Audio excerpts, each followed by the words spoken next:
अंग्रेजी के 3 शब्द हैं अलोन, लोनली और सॉलिटेरी।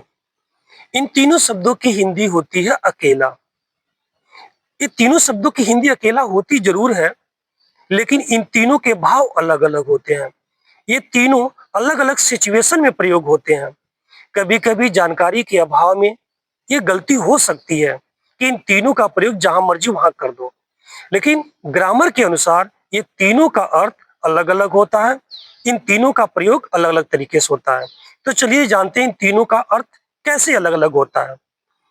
जब कोई व्यक्ति होता है, जैसे मान लीजिए आप अपने घर में परिवार के साथ रहते हैं, लेकिन परिवार के लोग कहीं चले गए, तो आप घर में अकेले बचे, आप कमरे में हैं, तो आप वहाँ पे कह सकते हैं आई am alone in the room, क्योंकि आप अकेले ही घर में हैं।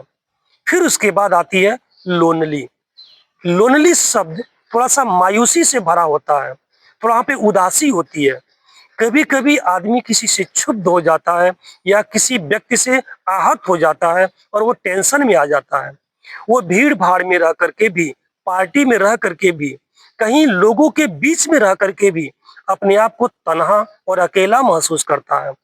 तो उस भीड़ में भी अगर वो अकेला और तन्हा महसूस करता है, जैसे लगता है कि उसका इस दुनिया में कोई है नहीं, एकदम परेशान होता हो, वहाँ पे अकेलापन महसूस करता है, तो उस अकेलेपन को वहाँ पे कहते हैं लोनली। अब इसके बाद आती है सॉलिटेरी। सॉलिटेरी एक सिलेक्टेड वर्ड है, जैसे कोई व्यक्ति अकेला तो हो लेकिन वो अकेला रहना चाहता हो। जैसे मान लीजिए कोई साधु, कोई संत, कोई सन्यासी, वैरागी व्यक्ति, अगर वो अकेली जिंदगी मतलब वैराग्य जिंदगी जीना चाहता है, मतलब अकेले ही रहना चाहता है, उसकी इच्छा है कि हमको अकेले रहना है, तो वहाँ पर अकेले की अंग्रेजी होती है सॉलिटेरी। इस तरीके से देखा जाए तो इस अकेले की 3 अंग्रेजी हो गई अलोन, लोनली और सॉलिटेरी। ये तीनों शब्दों में अलग-अलग अर्थ होते हैं।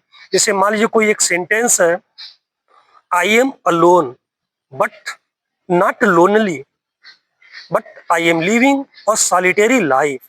इन तीनों में अगर देखा जाए तो मैं अकेला हूँ लेकिन तन्हा नहीं हूँ, लेकिन मैं एकांत जिंदगी पसंद करता हूँ। इसका हिंदी ये होगा।